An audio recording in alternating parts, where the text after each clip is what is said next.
ಕಾರ್ಯಕ್ರಮದ ಪ್ರಸ್ತಾಪನೆಗೋಸ್ಕರ ನಿಂತಿದ್ದೇನೆ. ಆದರೆ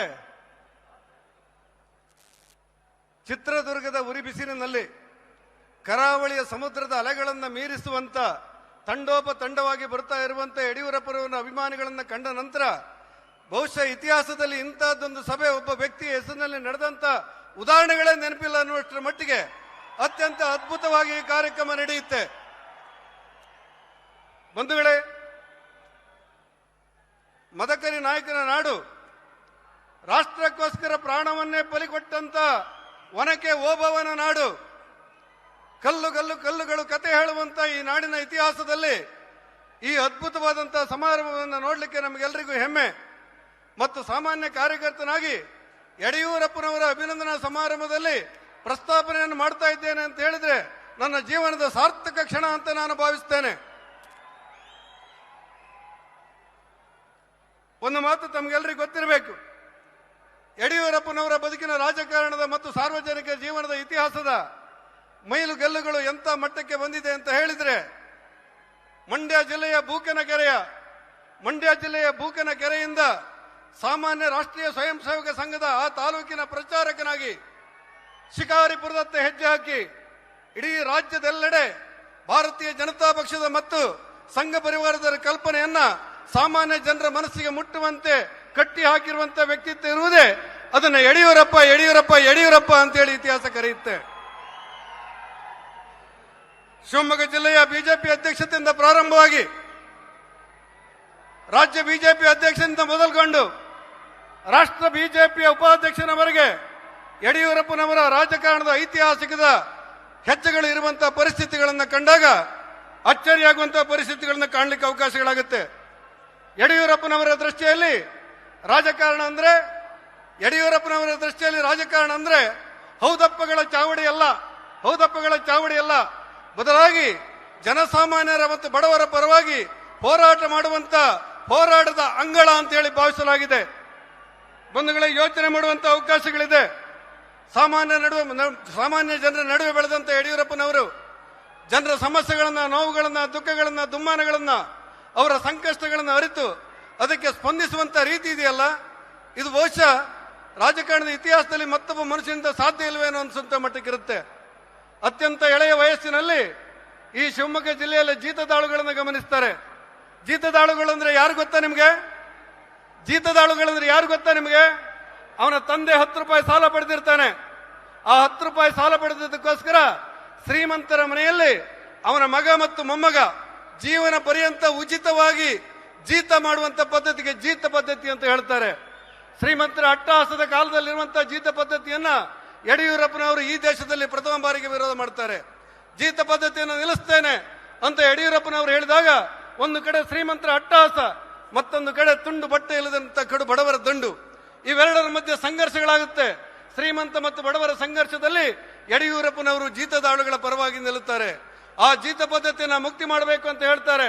ಕೇವಲ ಇಲ್ಲಲ್ಲ, ಯಡಿಯೂರಪ್ಪನವರ ಹೋರಾಟದ ಪರವಾಗಿ ವಿಧಾನಸೌಧದಲ್ಲಿ ಯಡಿಯೂರಪ್ಪನವರು ಇತಿಹಾಸದಲ್ಲಿ ಪ್ರಥಮ ಬಾರಿಗೆ ಜೀತದಾಳುಗಳನ್ನು ಜೀತ ಮುಕ್ತಗೊಳಿಸಿ ಅಂತ ಗುಡುಗುತ್ತಾರೆ. ಆ ಯಡಿಯೂರಪ್ಪನ ಗುಡುಗು ಇಡೀ ವಿಧಾನಸೌಧ ನಡಗಿತ್ತು ಅನ್ನುವಂತ ಆ ಉಲ್ಲೇಖ ಬಂತಲ್ಲ, ಅದೇ ಸಂದರ್ಭದಲ್ಲಿ ಬಂದಿರುವಂತಹದ್ದು ಅನ್ನೋದನ್ನ ನಾವೆಲ್ಲರೂ ಗಮನಿಸಬೇಕಾದಂತ ಅನಿವಾರ್ಯತೆ ಇದೆ. ಯಡಿಯೂರಪ್ಪನವರ ಹೋರಾಟ ಹೇಗಿತ್ತು ಅಂತ ಹೇಳಿದ್ರೆ, ಇವತ್ತಿನ ಜನಪರವಾದಂತ ಹೋರಾಟಕ್ಕೆ ಯಡಿಯೂರಪ್ಪನವರ ಹೋರಾಟವನ್ನ ನಿರೀಕ್ಷೆ ಮಾಡಲಿಕ್ಕೂ ಸಾಧ್ಯ ಇಲ್ಲ. ಇವತ್ತು ರಾಜಕಾರಣ ಮತ್ತು ಹೋರಾಟ ಯಾವ ಮಟ್ಟಕ್ಕೆ ಬಂದಿದೆ ಅಂತ ಹೇಳಿದ್ರೆ ಕೇವಲ ಸಾಂಕೇತಿಕ ಅನ್ನುವಂತ ಮಟ್ಟದಲ್ಲಿದೆ. ಆದ್ರೆ ಯಡಿಯೂರಪ್ಪನವರು ಒಂದ್ ದಿವಸ ಬೆಳಿಗ್ಗೆ ಶಿಕಾರಿಪುರದಲ್ಲಿ ವಾಕಿಂಗ್ ಹೋಗ್ತಾ ಇದ್ರು. ಎಪಿಎಂಸಿಯ ಆ ಕಚೇರಿ ಎದುರುಗಡೆ, ಎಪಿಎಂಸಿ ಆಫೀಸಿನ ಎದುರುಗಡೆ 100 ರೈತರು ಟ್ರ್ಯಾಕ್ಟ್ ಇಟ್ಕೊಂಡು ಕೂತ್ಕೊಂಡಿದ್ದಾರೆ. ವಾಕಿಂಗ್ ಹೋಗ್ತಾ ಇರುವಂತ ಯಡಿಯೂರಪ್ಪನವ್ರು ಕೇಳ್ತಾರೆ, ಯಾಕೆ ರೈತರೆಲ್ಲ ನಿಂತ್ಕೊಂಡಿದ್ದೀರಿ? ಒಬ್ಬ ಬಡಪಾಯಿ ರೈತ ಹೇಳ್ತಾನೆ, ಯಡಿಯೂರಪ್ಪನವರೇ, ನಮ್ಮ ಕೈಲಿ ಸಾಧ್ಯ ಆಗ್ತಾ ಇಲ್ಲ, ನಿನ್ನೆ ಬೆಳಗಿಂದ ನಿಂತುಕೊಂಡಿದ್ದೇವೆ, ಇಡೀ ರಾತ್ರಿ ನಿಂತಿದ್ದೇವೆ, ನಮ್ಮ ಬೆಂಬಲ ಬೆಲೆ ಕೊಟ್ಟು ನಮ್ಮ ಜೋಳವನ್ನು ಖರೀದಿ ಮಾಡಲಿಕ್ಕೆ ಈ ಎಪಿಎಂಸಿ ಅಧಿಕಾರಿಗಳು ಒಪ್ತಾ ಇಲ್ಲ, ಇದಕ್ಕೆ ಏನಾದ್ರೂ ಮಾಡಬೇಕು ಅಂತ ಹೇಳಿದಾಗ ಅವತ್ತಿನ ಯುವಕ ಯಡಿಯೂರಪ್ಪ ಎಪಿಎಂಸಿ ಆಫೀಸರ ಎದುರುಗಡೆ ಹೋಗಿ ನಿಂತ ಕ್ಷಣದಲ್ಲೇ ಕುಂತು ಬಿಡ್ತಾರೆ. ಇವತ್ತಿನ ಹಾಗೆ ಮೊಬೈಲ್ ಇರಲಿಲ್ಲ, ಮೆಸೇಜ್ ಇರಲಿಲ್ಲ, ಇಮೇಲ್ ಇರಲಿಲ್ಲ, ಯಾವುದು ಇಲ್ಲದಿರುವ ಸಂದರ್ಭದಲ್ಲಿ ಯಡಿಯೂರಪ್ಪ ಅನ್ನುವಂತ ರೈತ ಮುಖಂಡ ಕುಳಿತುಕೊಂಡು ಅನ್ನುವ ಕಾರಣಕ್ಕೆ ಇಡೀ ಕರ್ನಾಟಕ ಸರ್ಕಾರ ಮಣಿಯುತ್ತೆ. ಕರ್ನಾಟಕ ಸರ್ಕಾರ ಮಣಿದು ಯಡಿಯೂರಪ್ಪನವರು ಹೇಳುವ ಮೊದಲು ಆ ಬೆಂಬಲ ಬೆಲೆಯನ್ನು ಘೋಷಣೆ ಮಾಡಿ ಕಚೇರಿಯ ಬಾಗಿಲು ತೆಗೆದು ರೈತರಿಗೆ ನ್ಯಾಯ ಸಿಕ್ಕುವಂತ ವಾತಾವರಣಗಳಾಗುತ್ತೆ. ಯಾರಿಂದ ಸಾಧ್ಯ? ಇವತ್ತಿನ ರಾಜಕಾರಣದಲ್ಲಿ ಯಾರಿಂದಾದ್ರೂ ಸಾಧ್ಯ ಇದೆಯೇನು? ಒಂದು ಬೆಳಗ್ಗೆ ಕೂತಂತ ಯಡಿಯೂರಪ್ಪ ಸಂಜೆ 7 ಒಳಗೆ ಕರ್ನಾಟಕದಲ್ಲಿ ಬೆಂಬಲ ಬೆಲೆಗೋಸ್ಕರ ನಿಂತಿರುವಂತ ಲಕ್ಷಾಂತರ ಜನ ರೈತರಿಗೆ ನೆರವಾಗುವಂತ ಹೋರಾಟವನ್ನು ಕಟ್ಟಿಕೊಟ್ರಲ್ಲ, ಅದು ಯಡಿಯೂರಪ್ಪ ಅಂತ ಹೇಳಿ. ನನ್ನ ಮಾತು ಮುಗಿಸುವ ಮುಂಚೆ ಒಂದು ಘಟನೆಯನ್ನು ನಿಮಗೆ ನೆನಪು ಮಾಡಬೇಕು. ನಮಗೆಲ್ಲರೂ ಹಿರಿಯರಾಗಿರುವಂತ ವಯೋವೃದ್ಧರು ಜ್ಞಾನವೃದ್ಧರು ಆಗಿರುವಂತ ಶಂಕರಮೂರ್ತಿ ಅವರು ನಿನ್ನೆ ಒಂದು ಘಟನೆಯನ್ನು ಹೇಳ್ತಾರೆ. ಏನಂದ್ರೆ, ಅಯೋಧ್ಯೆಯ ಶ್ರೀರಾಮ ಮಂದಿರಕ್ಕೆ ಸಂಬಂಧಪಟ್ಟಂತೆ ಕರಸೇವೆ ಚಳವಳಿಗೆ ಆಗುತ್ತೆ. ಆ ಚಳವಳಿಗೆ ಕರ್ನಾಟಕದಿಂದ ಯಡಿಯೂರಪ್ಪ ಮತ್ತು ವೈಎಸ್ ತಂಗ ಇಬ್ರು ಬರಬೇಕು ಅಂತೇಳಿ ಆಹ್ವಾನಿಸಲಾಗುತ್ತೆ. ಹೋಗ್ತಾ ಇರುವುದು ಅಯೋಧ್ಯೆಯ ಚಳವಳಿಗೆ. ವಾಪಸ್ ಬರ್ತಾರೆ ಅನ್ನುವಂತ ಸ್ಥಿತಿಯಲ್ಲಿ ಇರಲಿಲ್ಲ. ಅಂತ ಸಂದರ್ಭದಲ್ಲಿ ಯಡಿಯೂರಪ್ಪನವರು ವಾಹನವನ್ನು ಹತ್ತಿ ಅಯೋಧ್ಯೆಗೆ ತೆರಳುವ ಮುಂಚೆ ಹೇಳಿದ್ರಂತೆ, ನೀವೆಲ್ಲ ಗಮನಿಸಬೇಕು, ಭಾರತೀಯ ಜನತಾ ಪಕ್ಷವು ಸೇರಿದಂತೆ ಎಲ್ಲ ಸಂಘ ಪರಿವಾರವು ಸೇರಿದಂತೆ ಪಕ್ಷಾತೀತವಾಗಿ ಇವತ್ತು ಲಕ್ಷಾಂತರ ಜನ ಯಡಿಯೂರಪ್ಪನವರ ಅಭಿಮಾನಿಗಳು ನೀವು ಸೇರಿದ್ದೀರಲ್ಲ, ಒಂದು ಸಾರಿ ಗಮನಿಸಿ ಕೇಳಿ. ಯಡಿಯೂರಪ್ಪ ಹೇಳ್ತಾರೆ, ಶಂಕರಮೂರ್ತಿ ಅವರೇ ಅಯೋಧ್ಯೆ ಚಳವಳಿಗೆ ಹೋಗ್ತಾ ಇದ್ದೇನೆ, ಹಿಂದಿನ ಘಟನೆಗಳೆಲ್ಲ ನೋಡಿದ್ರೆ ವಾಪಸ್ ಬರ್ತಾರೆ ಅನ್ನೋದಕ್ಕೆ ಯಾವ ಆಧಾರಗಳಿಲ್ಲ, ನನ್ನ ಸಣ್ಣ ಮಕ್ಕಳ ಬಗ್ಗೆ ಗಮನ ಕೊಡಿ ಅಂತ ಹೇಳಿ ಯಡಿಯೂರಪ್ಪನವರು ಅಯೋಧ್ಯೆ ಚಳವಳಿಗೆ ಹೋದದ್ದನ್ನ ಅತ್ಯಂತ ಭಾವುಕತೆಯಿಂದ ತುಂಬಿದ ಕಣ್ಣುಗಳಿಂದ ನಮ್ಮ ಹಿರಿಯರಾಗಿರುವಂತಹ ಶಂಕರಮೂರ್ತಿ ಅವರು ಎಣಿಸಿಕೊಂಡಾಗ ಅವರ ಶ್ರಮ ಏನು, ಆ ಶ್ರಮದ ಹಿಂದಿರುವಂತಹ ತಾಕತ್ತೇನು ಅನ್ನುವುದು ಅರ್ಥವಾಗಲಿಕ್ಕೆ ಸಾಧ್ಯ ಆಗುತ್ತೆ. ಒಂದ್ಸಾರಿ ಏನಾಯ್ತು ಅಂತ ಹೇಳಿದ್ರೆ, ತುರ್ತು ಪರಿಸ್ಥಿತಿಯ ಸಂದರ್ಭದಲ್ಲಿ ಯಡಿಯೂರಪ್ಪನವರನ್ನು ಬಳ್ಳಾರಿ ಜೈಲಿಗೆ ಹಾಕಲಾಗುತ್ತೆ. ಆ ಬಳ್ಳಾರಿ ಜೈಲಿನಲ್ಲಿ ಸಂದರ್ಭದಲ್ಲಿ ನಡೆದಿರುವಂತಹ ಘಟನೆಗಳನ್ನ ನಮ್ಮ ಹೊಸ ಯುವಕರು ಕೇಳಬೇಕು. ನೀವು ಯಡಿಯೂರಪ್ಪನವರು ಆ ಜೈಲಲ್ಲೂ ಕೂಡ ಪ್ರತಿಭಟನೆ ಮಾಡ್ತಾರೆ, ಧರಣಿ ಮಾಡ್ತಾರೆ. ಯಾಕೆ ಮಾಡ್ತಾರೆ ಕೇಳಿದ್ರೆ, ನನಗನ್ನ ಕೊಡಬೇಕು ಅಂತ ಹೇಳಿಲ್ಲ ನಾನು. ಆ ದೇಶಕ್ಕೋಸ್ಕರ ತುರ್ತು ಪರಿಸ್ಥಿತಿಯನ್ನು ವಿರೋಧಿಸಿ ಪತ್ರಿಕಾ ಸ್ವಾತಂತ್ರ್ಯವನ್ನ, ವಾಕ್ ಸ್ವಾತಂತ್ರ್ಯವನ್ನ, ವ್ಯಕ್ತಿ ಸ್ವಾತಂತ್ರ್ಯವನ್ನು ಕಸಿದಿರುವಂತಹ ಸರ್ಕಾರದ ವಿರುದ್ಧ ನ್ಯಾಯಕ್ಕೋಸ್ಕರ ಜೈಲಲ್ಲಿರುವಂತ ಆ ತುರ್ತು ಪರಿಸ್ಥಿತಿಯ ಹೋರಾಟಗಾರರಿಗೆ ನೀವು ಅನ್ನ ಕೊಡ್ತಾ ಇಲ್ಲ, ಅದಕ್ಕೋಸ್ಕರ ನಾನು ಧರಣಿ ಕೂತ್ಕೊಳ್ತೇನೆ, ಉಪವಾಸ ಕೂತ್ಕೊಳ್ತೇನೆ ಅಂತೇಳಿ ಯಡಿಯೂರಪ್ಪನವರು ಪ್ರತಿಭಟನೆ ಮಾಡ್ತಾರೆ. ಆ ಪ್ರತಿಭಟನೆಯ ಫಲವಾಗಿ ಇಡೀ ಸರ್ಕಾರ ಮಣಿಯುತ್ತೆ. ಪೊಲೀಸರು ಅವತ್ತಿನ ಪೊಲೀಸರು ಎಂತ ಕೆಟ್ಟದ್ದಾಗಿ ನಡ್ಕೊಂಡ್ರು ಅಂದ್ರೆ, ಸರ್ಕಾರ ಯಡಿಯೂರಪ್ಪನವರ ಮೇಲೆ ಉಳಿದ ಕೈದಿಗಳಿಂದ ಹಲ್ಲೆ ಮಾಡುವಂತ ಪ್ರಯತ್ನ ಮಾಡಿದರು. ಅಲ್ಲಿಂದ ಇಲ್ಲಿವರೆಗೆ ನಡೆದಿರುವಂತಹ ಅನೇಕ ವಿದ್ಯಮಾನಗಳನ್ನ ನೀವು ಗಮನಿಸಿದ್ದೀರಿ ಅಂತ ನಾನು ಭಾವಿಸಿದ್ದೇನೆ. ಯಡಿಯೂರಪ್ಪನವರ ಸರ್ಕಾರದ ಆಡಳಿತ ಶೈಲಿ ಹೇಗಿತ್ತು ಅಂತ ಒಂದ್ಸಾರಿ ನೀವು ಗಮನಿಸಬೇಕು. ಕರ್ನಾಟಕ ರಾಜ್ಯದಲ್ಲಿ ಯಡಿಯೂರಪ್ಪನವರು ಮುಖ್ಯಮಂತ್ರಿ ಆಗಿರುವಾಗ ಅವರ ಸಹವರ್ತಿಯಾಗಿ ನಾನಿದ್ದೆ. ಆ ಸಂದರ್ಭದಲ್ಲಿ ಇವತ್ತು ಪೂಜ್ಯ ಸ್ವಾಮೀಜಿ ಅವರು ಮಠಗಳನ್ನೆಲ್ಲವನ್ನ ಬಿಟ್ಟು ಮಠಗಳನ್ನು ನಿರ್ಮಾಣ ಮಾಡಿಕೊಂಡು ಬಡವರ ಮಕ್ಕಳಿಗೆ ಶಿಕ್ಷಣ ಕೊಟ್ಟು, ಆರೋಗ್ಯ ಕೊಟ್ಟು, ಒಂದು ಆರೋಗ್ಯಕರ ಸಮಾಜವನ್ನು ನಿರ್ಮಾಣ ಮಾಡುವುದಕ್ಕೋಸ್ಕರ ಬದುಕನ್ನೇ ತ್ಯಾಗ ಮಾಡಿರುವಂತ ಈ ಕಾವಿದಾರಿ ಸನ್ಯಾಸಿಗಳು, ಸ್ವಾಮೀಜಿಗಳೆಲ್ಲ ಇದ್ದಾರಲ್ಲ, ಆ ವಿಧಾನಸೌಧದಲ್ಲಿ ತುಂಬಾ ತಿರುಗ್ತಾ ಇದ್ರು. ಸ್ವತಃ ಯಡಿಯೂರಪ್ಪನವರು ಅವರು ಕರೀತಾ ಇದ್ರು, ಬನ್ನಿ ನನ್ನ ಮುಖ್ಯಮಂತ್ರಿಗಳ ಕಚೇರಿಗೆ ಬನ್ನಿ ಅಂತೇಳಿ. ಅವರ ಮಠ ಮಂದಿರಗಳಿಗೆ ಅನುಕೂಲ ಮಾಡಿಕೊಡುವ ವ್ಯವಸ್ಥೆಗಳಿತ್ತು. ಎಲ್ಲಕ್ಕಿಂತ ಹೆಚ್ಚಾಗಿ ಅವರಿಗೆ ಗೌರವ ಕೊಟ್ಟುದನ್ನ ಯಡಿಯೂರಪ್ಪನವರು ನಮಗೆ ಹೇಳಿಕೊಟ್ಟಿದ್ರು. ಯಾವುದೇ ಸನ್ಯಾಸಿಗಳು ಬಂದ್ರೆ, ಯಾವುದೇ ಮಠಾಧೀಶರು ಬಂದ್ರೆ, ಯಾವುದೇ ಸಂದರ್ಭದಲ್ಲಿ ಅವರಿಗೆ ನೋವಾಗದಂತೆ ನೋಡಿಕೊಳ್ಳತಕ್ಕದ್ದು ಇದು ಮುಖ್ಯಮಂತ್ರಿಗಳ ಆಜ್ಞೆ ಆಗಿತ್ತು. ಆದ್ರೆ ಇವತ್ತು ಕಾಲ ಬದಲಾಗಿದೆ ಅನ್ನೋದನ್ನ ಉಲ್ಲೇಖ ಮಾಡಬೇಕಾದಂತ ಅವಶ್ಯಕತೆಗಳಿದೆ.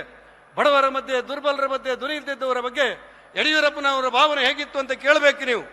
ನೀವೆಲ್ಲ ತುಂಬಾ ಜನ, ಲಕ್ಷಾಂತರ ಜನ ಸೇರಿರುವಂತಹ ಸಭೆಯಲ್ಲಿ ಹೆಚ್ಚು ಕಡಿಮೆ ಸಾವಿರಾರು ಜನ ಗ್ರಾಮ ಪಂಚಾಯತ್ ಸದಸ್ಯರು ಇರಬಹುದು ಅಂತ ನಾನು ಯೋಚನೆ ಮಾಡ್ತೇನೆ.